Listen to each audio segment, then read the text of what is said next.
Et depuis 1994, et ce n'est pas la faute de la France, pardon de le dire dans des termes aussi crus, vous n'avez pas été capable de restaurer la souveraineté. Lorsqu'en France, il y a plusieurs années maintenant, lors des années Chirac, il y a eu un scandale sur des électeurs décédés qu'on a fait voter, on ne parlait pas de compromis à la française. Et c'est bien comme ça. Mais il ne faut pas tout confondre. Non, Parce que, non, mais ce n'est pas une position de la France. Le président de la République démocratique du Congo, Félix Tshisekedi, a recadré violemment Emmanuel Macron et il a livré un discours qui a laissé le président français sans voix. Et si tu veux le découvrir, regarde ça.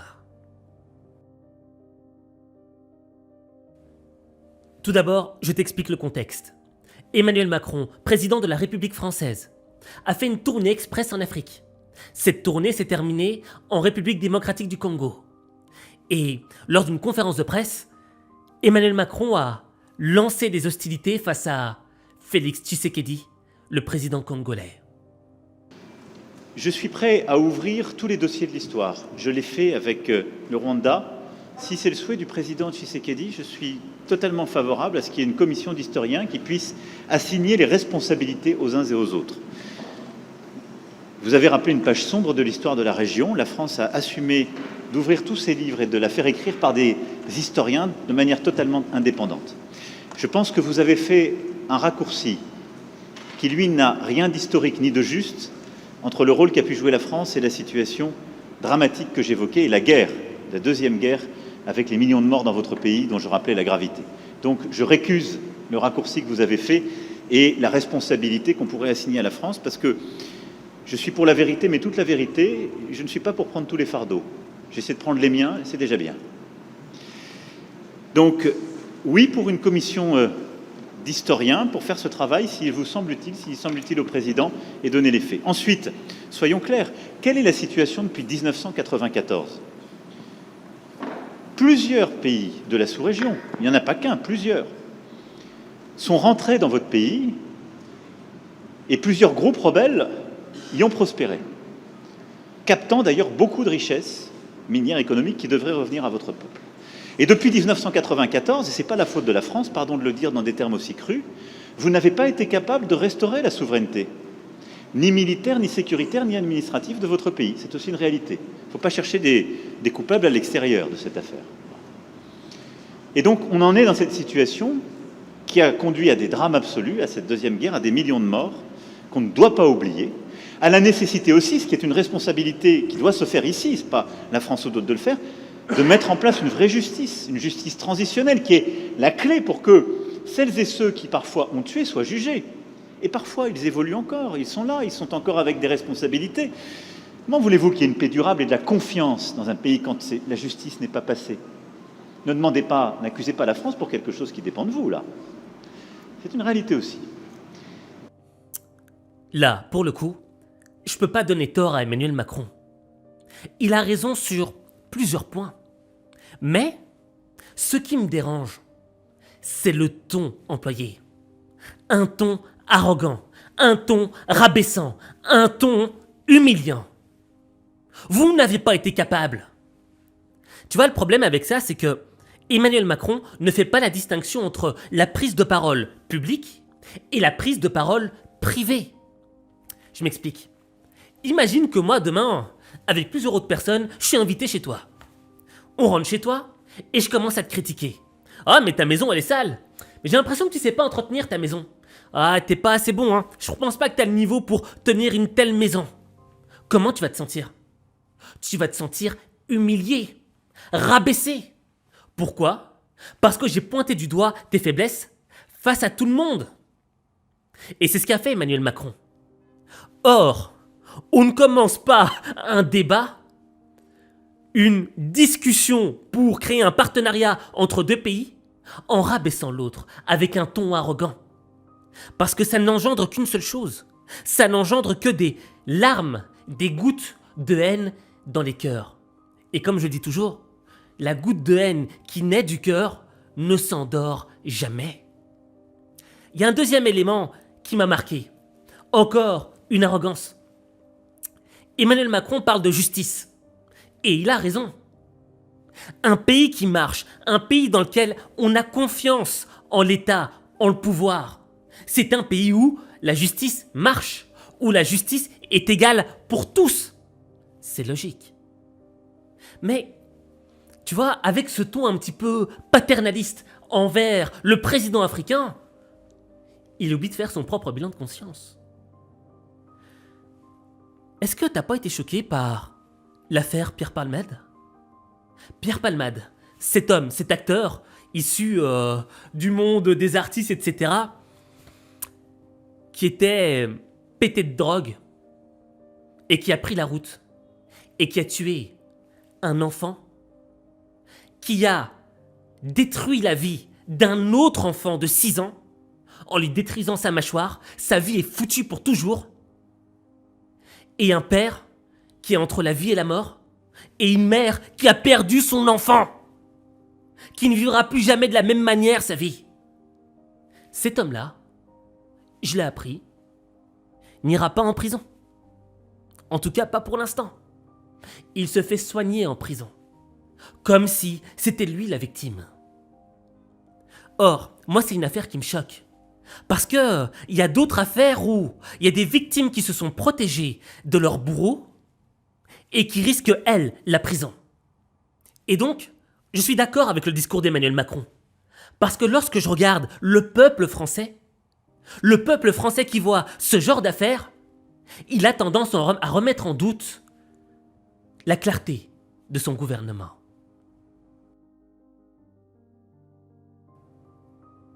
Dans cette deuxième partie de conférence de presse, le président congolais va s'exprimer sur un épisode qui n'est pas passé. L'épisode Le Drian. Le Drian, c'est un ancien ministre qui a été ministre sous Emmanuel Macron et qui avait dit ceci à propos de l'élection de Félix Tshisekedi. L'élection dans la République démocratique du Congo s'est achevée finalement par une espèce de compromis à l'africaine. Et le président congolais n'avait vraiment pas, mais vraiment pas, avalé cette phrase de Le Drian. Est-ce que vous avez été blessé par les mots du chef de la diplomatie française, Jean-Yves Le Drian, qui avait parlé dans un premier temps, à propos de votre élection, d'un compromis à l'africaine, pour plus tard dire qu'il n'y avait pas de raison de remettre en cause votre élection? Oui, sur le champ, j'ai été choqué parce que c'était plutôt des propos un peu méprisants. Pourquoi à l'africaine? Pourquoi l'africaine? Vous l'avez évoqué avec lui, cette phrase? Non. Lui-même, d'entrée de jeu, a donné son explication. Je n'avais pas à le traquer, à le mettre dos au mur. Il s'est expliqué. Pour moi, le conflit était clos. Mais qu'est-ce que vous avez compris dans cette phrase? Le malentendu, j'allais dire, était clos. Mais j'ai dit du mépris. Pour moi, c'est du mépris gratuit. Mais bon, moi, les choses basses, je les oublie très vite. Je n'aime pas m'attarder dessus, d'autant plus que la France, c'est un pays que je porte vraiment à cœur. J'aime la France, j'aime beaucoup la France. Malgré que j'y ai pas beaucoup vécu, je l'ai visité, j'ai jamais vécu là-bas, mais j'aime depuis ma tendre enfance, j'ai toujours aimé la France, l'équipe de France, champion du monde. Là, mon club favori, c'est le Paris Saint-Germain. Et donc, il a sauté sur l'occasion pour remettre les pendules à l'heure. Merci beaucoup. Monsieur le Président, vous avez une réaction par rapport à la question qui a été posée?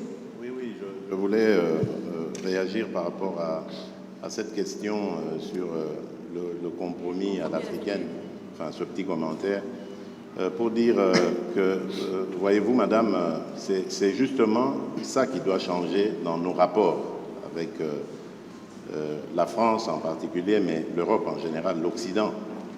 Votre façon de voir les choses lorsqu'elles se passent en Afrique. Quand il y a des irrégularités aux élections américaines, on ne parle pas de compromis à l'américaine. Lorsqu'en France, il y a plusieurs années maintenant, lors des années Chirac, il y a eu un scandale sur des électeurs décédés qu'on a fait voter, on ne parlait pas de compromis à la française. Je crois qu'il doit y avoir du respect dans la considération que nous avons les uns envers les autres. Nous n'avons aucunement l'intention de galvauder l'opinion de nos électeurs. le processus électoral est entamé, nous avons tiré suffisamment la sonnette d'alarme pour dire que s'il y a risque de dérapage, ce n'est pas à cause des autorités du pays ni des responsables de la CENI, c'est simplement dû au fait que nous sommes un pays agressé par le Rwanda, l'agression à laquelle d'ailleurs a fait suite un déplacement massif de population, d'électeurs, qui pouvaient être en ce moment en train d'être enrôlés, mais qui malheureusement ne peuvent pas à cause du fait qu'ils sont loin de leur base.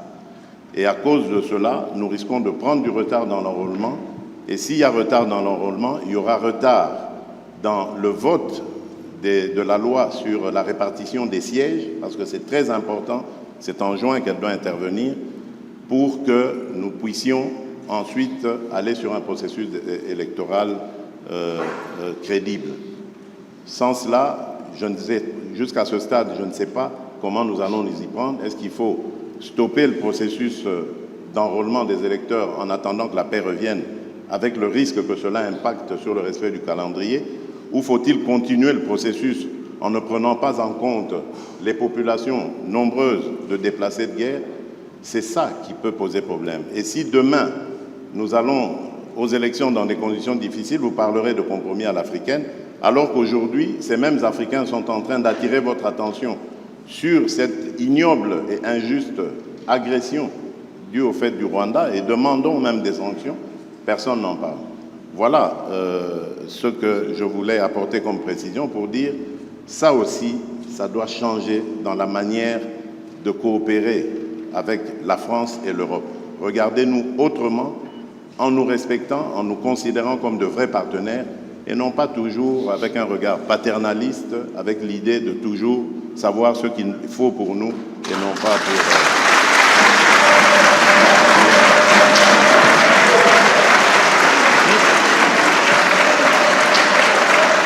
Voilà, merci. Je pense que le président Macron a Oui, une réaction. malgré les vivas, si le président Tshisekedi m'y autorise, je voudrais apporter un commentaire au commentaire.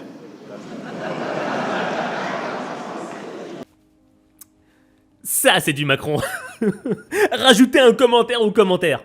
Enfin bref, j'ai envie de revoir ce passage. Respectant, en nous considérant comme de vrais partenaires, et non pas toujours avec un regard paternaliste, avec l'idée de toujours savoir ce qu'il faut pour nous, et non pas pour...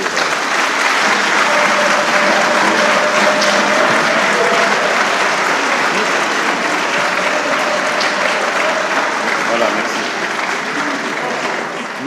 Je pense que le président Macron a Oui, une réaction. malgré les vivas, si le président Tshisekedi m'y autorise, je voudrais apporter un commentaire au commentaire. Tu vois, le président Tshisekedi, il a un discours qui, selon moi, est rempli de vérité à partir du moment où il te dit « Arrêtez votre paternalisme, arrêtez de nous montrer du doigt constamment, regardez-vous vous-même, vous aussi vous avez des défauts ».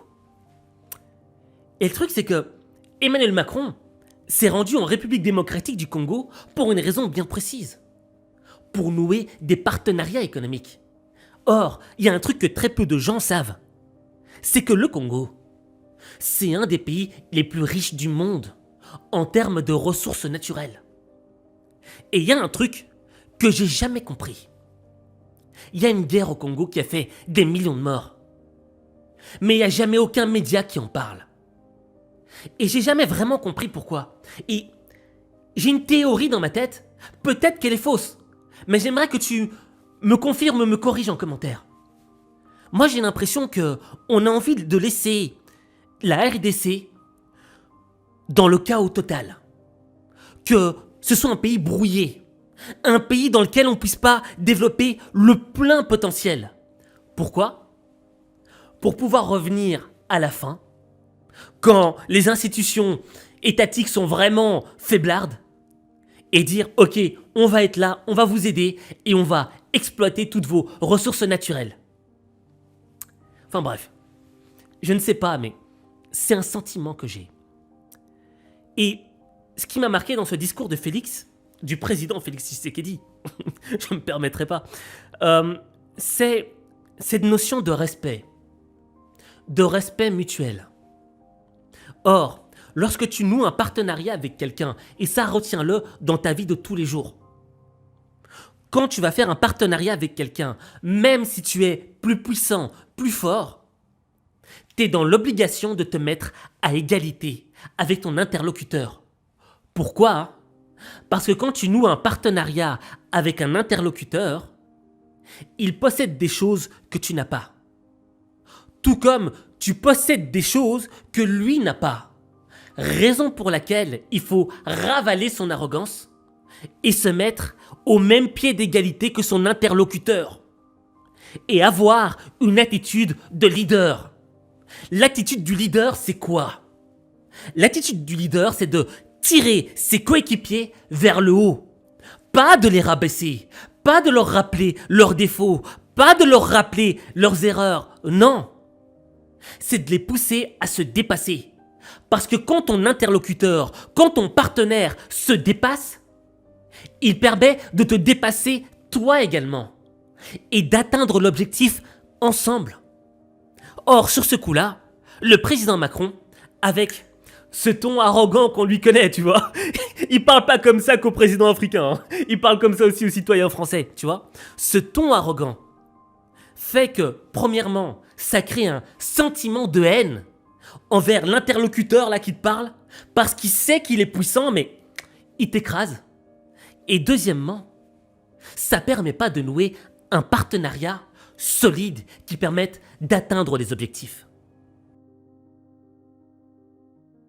Et là, tu vas découvrir la dernière partie de cette conférence de presse où Félix Tshisekedi a recadré violemment Emmanuel Macron. Je m'explique. D'abord, je pense que c'est très bien parce qu'on lève beaucoup de malentendus à travers ce jeu de ping-pong. D'abord, je veux que vous sachiez que quand il y a des problèmes électoraux aux États-Unis d'Amérique ou en France, la presse française en parle. Elle les dénonce, elle l'explique, elle s'en saisit et elle en parle de manière aussi intraitable qu'elle le fait quand elle parle de vous. Donc il n'y a pas de double standard. Ce qui serait inquiétant, c'est si la presse française n'en parlait pas pour vous, mais elle en parle aussi pour nous. Mais pas de compromis. Non, mais elle parle de tout, elle parle de malversation quand il y en a. Elle parle beaucoup plus, elle va beaucoup plus loin, il n'y a pas de sujet. Elle essaie de dire la vérité, c'est le travail d'une presse indépendante. Et donc, il ne faut pas être choqué que la presse, quand elle a écho, quand elle entend des oppositions qui disent qu'il y a des problèmes, vous pose la question. Ce serait un double standard si elle disait « on est en Afrique, donc on ne pose même pas la question, ce n'est pas un sujet ». Non, elle pose la question, mais elle le fait aussi chez nous. Chez nous. Et il se trouve que chez nous, quand il y a des malversations politiques, je ne voudrais pas que des malentendus s'installent, y compris quand on fait référence au président Chirac, il y a des procès qui sont faits. Et les gens sont condamnés, parce qu'il y a une justice indépendante. Donc il y a une presse indépendante et une justice indépendante. Ça crée une démocratie qui est parfois vibrante. Alors je ne dis pas que c'est... on se fait attaquer, mais c'est très bien. Ça permet les alternances démocratiques et ça permet de bâtir par cette maïotique une vérité. Ça, c'est la première chose. Ne croyez pas qu'il y a un double standard, ça n'est pas vrai. Ne croyez pas que ce soit de l'irrespect, ça n'est pas vrai, parce que les journalistes français, européens ou américains posent les mêmes questions à leurs dirigeants chez eux. La deuxième chose, et ça me permet d'insister, parce que le président a parlé de la France en répondant à la question. Quand un ou une journaliste française pose une question, ça n'est pas le gouvernement de la France. Et c'est bien comme ça. Mais il ne faut pas tout confondre.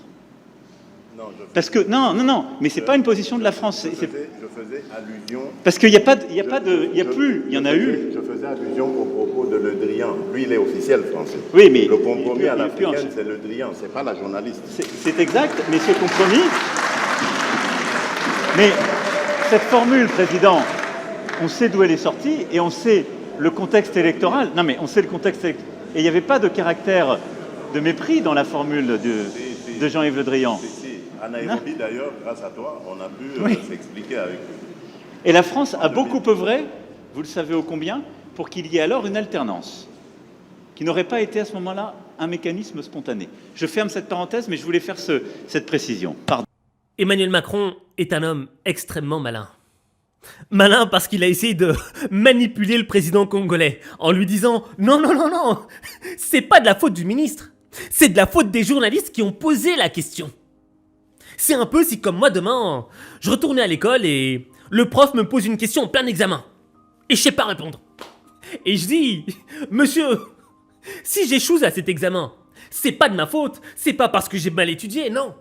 C'est parce que vous m'avez posé la question à laquelle je ne savais pas répondre. » Enfin bref, le président congolais n'est pas tombé dans le piège. Et il l'a recadré, intelligemment je dirais même. Et tu vois, c'est ça le truc. Quand t'es en vérité, quand tu cherches pas à manipuler ton interlocuteur, eh bien, c'est toi qui remporte le débat. Pourquoi ? Parce que la vérité, on peut pas l'altérer. Un fait, on peut pas l'altérer. C'est factuel. Ton ministre l'a dit. On a les preuves vidéo qu'il l'a dit. Donc, n'essaye pas de me manipuler dans ce sens-là. À travers cette conférence de presse, il y a plusieurs leçons de vie que tu devrais mettre en évidence et appliquer dans la tienne. La première, c'est laquelle ? C'est différencier cette parole publique et cette parole privée.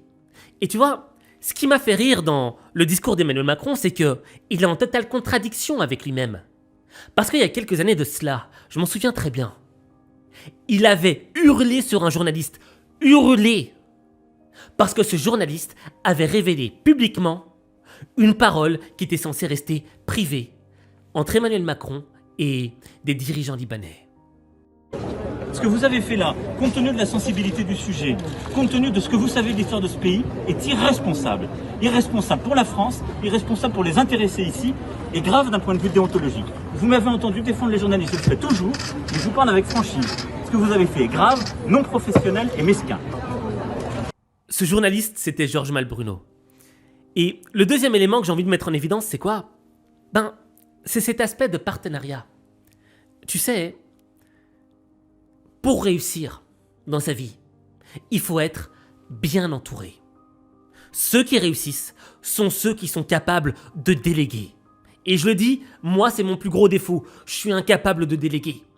Or, quand tu n'es pas capable de déléguer, tu commences à vouloir faire tout seul. Et quand tu fais tout seul, tu finis par t'effondrer tout seul. Or, l'idée de nouer un partenariat entre Africains et Européens, c'est une superbe idée. Mais, il faut respecter l'autre.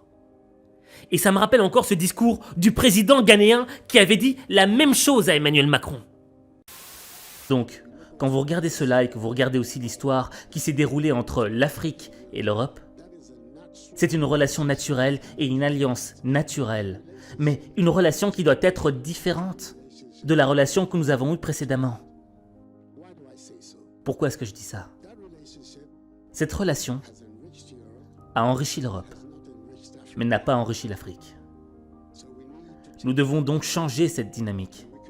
Et nous pouvons le faire qu'en prenant les mesures appropriées pour notre avenir.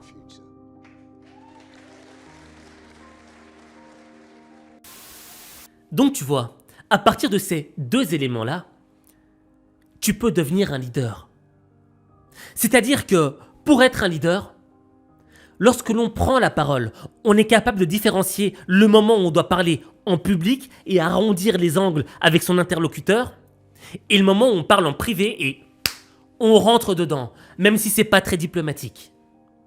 Ensuite, le deuxième caractère du leader, c'est quoi ? C'est que même s'il sait qu'il est plus fort, qu'il est plus ça ne veut pas sortir, qu'il est plus puissant que son adversaire, il ne le montre pas. Il ne montre pas sa force. Il respecte pas son adversaire, je me corrige, mais son interlocuteur, son futur partenaire. Et il se met à égalité avec lui. Et son objectif, c'est quoi ? C'est d'atteindre l'objectif. Mais pour atteindre l'objectif, il a besoin d'avoir un partenaire solide. Et donc, au lieu de le rabaisser et d'être arrogant avec lui, il va le tirer vers le haut. Quand tu comprendras ça et que tu appliqueras ces éléments-là dans ta vie, tu transformeras ta vie. Mais ta vie, il n'y a que toi qui peux la transformer. il n'y a que toi. J'aimerais te poser une question extrêmement importante. Tout d'abord, j'aimerais que tu me dises qu'est-ce que tu penses de l'attitude d'Emmanuel Macron. Écris-le-moi en commentaire. Ensuite, je voudrais que tu me dises qu'est-ce que tu penses du continent africain. Penses-tu que le continent africain sera capable de développer son potentiel? Penses-tu que le continent africain aura sur la scène internationale le respect qu'il est censé mériter? Dis-moi tout cela en commentaire, j'ai hâte de te lire et peut-être que, en fonction de ce que tu auras écrit, j'en ferai une vidéo.